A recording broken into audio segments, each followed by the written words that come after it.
Hello friends, कैसे हैं आप सब। उम्मीद करता हूं कि सभी लोग स्वस्थ होंगे, मस्त होंगे। फ्रेंड्स, आज की हमारी ये वीडियो इलेक्ट्रिकल वायरिंग कोर्स के 26वें दिन की वीडियो है और आज की इस वीडियो में हम रिवर्स फॉरवर्ड स्विच के बारे में सीखने वाले हैं। रिवर्स फॉरवर्ड स्विच क्या होता है, किस जगह पर इसका इस्तेमाल किया जाता है, इन सभी विषयों के बारे में आज की इस वीडियो में हम बात करेंगे। चलिए फ्रेंड्स, वीडियो को स्टार्ट कर लेते हैं। फ्रेंड्स, यहाँ पर आप देख सकते हैं, ये जो चित्र आप देख रहे हैं इसको रिवर्स फॉरवर्ड स्विच बोला जाता है। ऐसा आपने कहीं ना कहीं स्विच जरूर देखा होगा।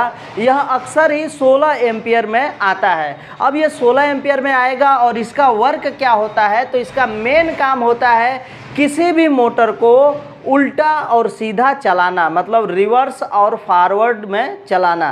तो यदि आप 3 फेज का मोटर हो चाहे सिंगल फेज का मोटर हो, उसको उल्टा या सीधा चलाने का कनेक्शन करना चाहते हैं तो उसके लिए आपको यही स्विच का इस्तेमाल करना होगा, जिसे हम रिवर्स फॉरवर्ड स्विच के नाम से भी जानते हैं। इसके अलावा इस स्विच का उपयोग चेंज ओवर स्विच के रूप में भी किया जा सकता है। तो चलिए फ्रेंड्स, इसके बारे में, इसके अंदर से जो भी बनावट होती है और इसकी कार्य प्रणाली होती है उसको समझते हैं। तो इसको समझने के लिए आप इस चित्र को देखिए। इस चित्र में आप देख सकते हैं कि ऊपर 3 टर्मिनल है, बीच में 3 टर्मिनल है और नीचे भी जो है 3 टर्मिनल आप देख सकते हैं। यदि आप इस हैंडल को अप रखते हैं, मतलब ऊपर के तरफ रखेंगे, तो ये बीच वाला नीचे के तरफ सट जाएंगे और यदि इसको डाउन रखते हैं तो ये जो बीच वाले हैं ऊपर वाले से सट जाएंगे। यदि आप इसको बीच में रखेंगे तो यह ऑफ का पोजीशन होगा, मतलब कोई भी टर्मिनल किसी से नहीं सटेगा। कुछ इसी तरीके से इसके अंदर जो है कि कार्य होता है। अब इसी का उपयोग करके हम मोटर को उल्टा सीधा चलाएंगे या फिर इसका उपयोग हम चेंज ओवर के रूप में भी कर सकते हैं। तो चलिए हम इसको और इधर के तरफ देखते हैं। सेम वही चित्र यहाँ पर है, लेकिन यदि आप इसको मार्केट से नया खरीद के लाइएगा और इसको आप खोलिएगा तो इसके अंदर कुछ इस तरीके का कनेक्शन दिखता है।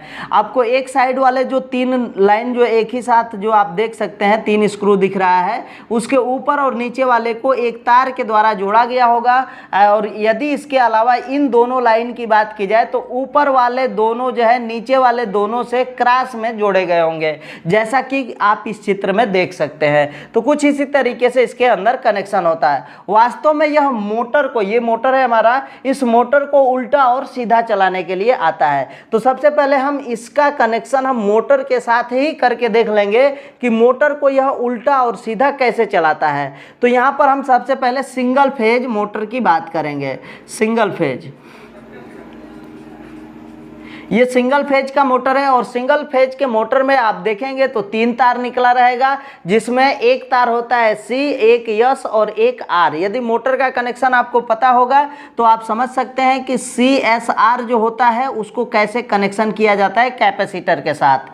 तो इसके बाद इसमें एक कैपेसिटर लगाया जाता है, जिसमें कि आप इस कैपेसिटर के 2 तारों को एक R से और एक S से जोड़ सकते हैं। और एक तार जो मेन जो 2 तार आएगा, मतलब इसको फेज न्यूट्रल दिया जाएगा, तो वो जो है एक कॉमन पर दिया जाता है और एक तार जो है कि रनिंग पर दिया जाता है। कुछ इस तरीके से आप इसमें सप्लाई दे देंगे तो हमारा मोटर एक दिशा में चलने लग जाएगा। मतलब मान लेते हैं यहाँ पर लाइन दे दिए, यहाँ पर न्यूट्रल दे दिए, तो यह किसी एक दिशा में घूमने लग जाएगा, उल्टा चाहे सीधा, किसी भी एक दिशा में यह घूमेगा।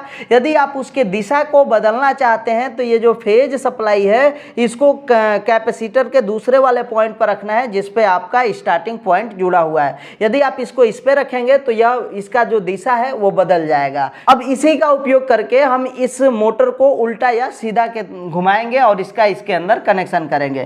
तो फ्रेंड्स, इसका कनेक्शन जो है कुछ इस तरीके से किया जाएगा। इसमें से ये 2 तार निकला है, एक तार और हम लेकर आएंगे, दोनों कैपेसिटर के सिरे से निकाल लाया जाएगा। मतलब S और R के बीच में कैपेसिटर हम RC जोड़ेंगे, मतलब रनिंग कैपेसिटर जोड़ देंगे और उसके बाद वहीं से 2 तार ले लेंगे और एक तार ये, मतलब एक कॉमन हो गया, एक स्टार्टिंग और एक रनिंग, ये तीनों तार इधर के तरफ आ जाएंगे। इनको जोड़ना कहाँ पर है, तो एक यहाँ पर जोड़ देना है, एक जो है कि आपको बीच में जोड़ देना है और एक जो है कि इधर के तरफ। मतलब ये तीनों जो तार है ये तीनों बीच में जुड़ेंगे और उसके अलावा हमारा जो फेज और न्यूट्रल सप्लाई है कुछ इस तरीके से ऊपर के साइड में, एक तो इधर कॉमन वाले पर दिया जाएगा, जो अकेला नीचे ऊपर जोड़ा गया है उस पर तो एक सप्लाई आप देंगे देंगे ही देंगे। इसको आप न्यूट्रल कहिए चाहे फेज, और एक को हम फेज लिखते हैं। तो न्यूट्रल या फेज में से कोई एक तार इधर के साइड में जुड़ेगा और दूसरा वायर जो है आप इस पर भी जोड़ सकते हैं, इस पर भी जोड़ सकते हैं, कोई दिक्कत नहीं आएगा। तो मान लेते हैं कि हमने इस पर जोड़ दिया है, अब जो है कि हम इसको अप के पोजीशन में करते हैं। ये हैंडल अप करेंगे तो क्या होगा, अप करिएगा तो ये बीच वाला जो है नीचे के तरफ जुड़ेगा और ये बीच वाला इधर और ये बीच वाला इधर, कुछ इस तरीके से इसमें कनेक्शन हो जाएंगे।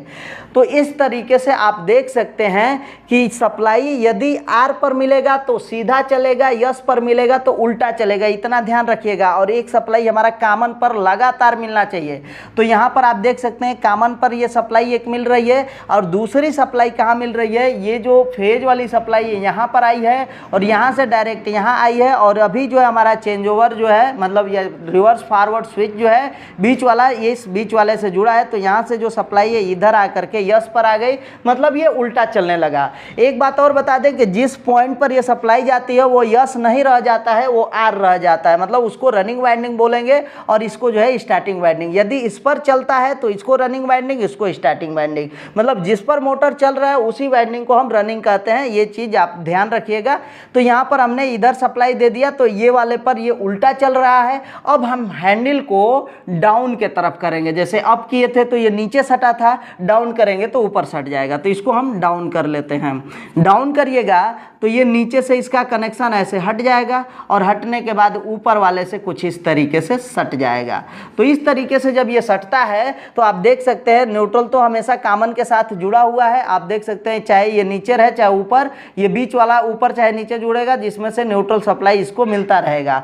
अब जो है ये सप्लाई इस पर ना मिल करके इस पर मिल रही होगी। आप देख लीजिए लाइन वाली जो सप्लाई है यहाँ से आकर के ये सीधे सीधे रनिंग वाले पर, मतलब जिस पर हमने आर लिखा है उस पर सप्लाई मिल रही है, जिससे हमारा मोटर सीधा चलेगा। तो कुछ इस तरीके से हमारा जो मोटर है उल्टा या सीधा आप हैंडल को अप डाउन करके चला सकते हैं। ये सिंगल फेज का है। लेकिन यदि आप इसको 3 फेज के मोटर को आप जो है कि उल्टा सीधा चलाना चाहते हैं तो क्या करना पड़ेगा। 3 फेज का मोटर है तो इसमें CSR नहीं रहता है, R, Y और B हो जाता है। और इस तरह से जो मोटर होते हैं उसके अंदर कैपेसिटर नहीं लगता है, बिना कैपेसिटर का आप इसको चला सकते हैं। अब देखिए इसमें क्या होता है, कैसे कनेक्शन होगा, इस चीज़ को भी आप समझिए। क्योंकि ये 3 फेज का है तो इसको चलाने के लिए आपको फेज न्यूट्रल की ज़रूरत नहीं पड़ेगी, तीनों फेजों की ज़रूरत पड़ेगी। RYB जो फेज होता है उन तीनों फेजों की आवश्यकता आपको इस मोटर को चलाने के लिए होगी।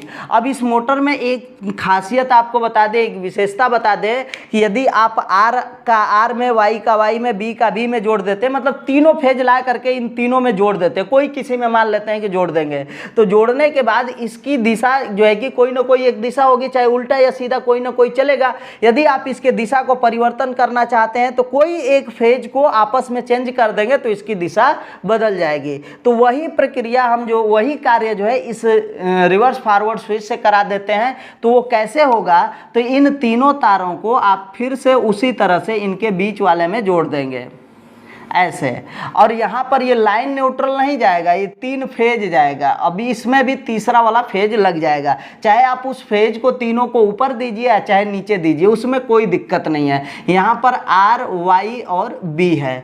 अब ये जो तीनों फेज है, R का आप देख सकते हैं R में, Y का जो है कि अभी फिलहाल डिसाइड नहीं है कि कौन किस में, लेकिन B का जो है हमेशा B में जाएगा।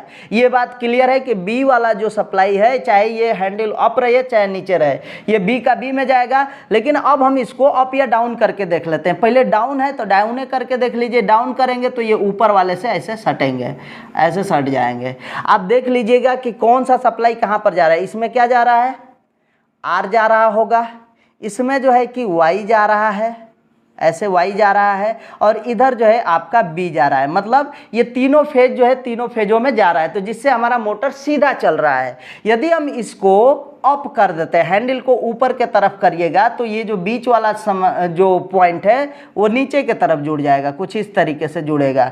तो ऐसे जोड़ते समय आप देख लीजिए R पर क्या R आ रहा है, ये R वाली जो सप्लाई है वो देख लीजिए यहाँ पर आएगा और यहाँ से हो करके Y वाले में R आ गया, और R वाले में आप देखेंगे तो इधर बीच वाले में क्या है, y है, और y के जगह से ऊपर गया और ऊपर से यहाँ पर क्या आ जाएगा, y आ जाएगा। तो मतलब r के जगह पर y हो गया, y के जगह पर r। यहाँ पर फेज ये क्या हो गया, चेंज हो गया। तो इससे हमारा जो मोटर है उसका जो दिशा है क्या हो जाएगा, चेंज हो जाएगा। तो रिवर्स फॉरवर्ड जो स्विच है, मेन वर्क उसका यही है, मोटर के दिशा को चेंज करने के लिए ही आता है, लेकिन इसका उपयोग हम चेंज ओवर के रूप में भी कर सकते हैं। अब उसके लिए आपको क्या करना पड़ेगा, तो ये जो वायर रेड वाला जो हमने यहाँ पर बनाया है, ये वायर एकदम काटना पड़ेगा, मतलब अलग करना पड़ेगा। तो कुछ इस तरीके से हो जाएगा, 3 जो है कि आपको ऊपर, 3 बीच में, 3 अलग जो है कि नीचे के तरफ दिखेगा। इसमें से जो भी इसमें तार वगैरह जोड़ा गया था उसको अलग हमने कर दिया है। अब इसमें से यदि सिंगल फेज के लिए आपको चेंज ओवर बनाना है तो सिंगल फेज के लिए हम बनाएंगे। देखिए ये डीजी हो गया, मतलब जनरेटर, डीजल जनरेटर इसको बोलेंगे। और यहाँ नीचे हम दे देंगे ईबी, किसी एक लाइन का इधर, मतलब किसी 2 लाइन का उपयोग करेंगे, बीच वाले को हम छोड़ देंगे यदि सिंगल फेज का है तो यहाँ पर ये है ईबी। अब ईबी दे दिया गया नीचे, डीजी दे दिया गया ऊपर। अब हमको लोड देना है, लोड कहाँ से देंगे, इस बीच वाले से दे देंगे। इस तरीके से लोड दे दिया गया, यहाँ पर आप लोड दे दीजिए। अब इससे क्या होता है कि जब आप हैंडल ऊपर करेंगे तो ये तीनों जो है नीचे के तरफ सटेंगे, तो बीच वाले में तो कुछ हमने जोड़ा नहीं है, तो नीचे के तरफ से जो है ईबी सप्लाई चला जाएगा इधर लोड में।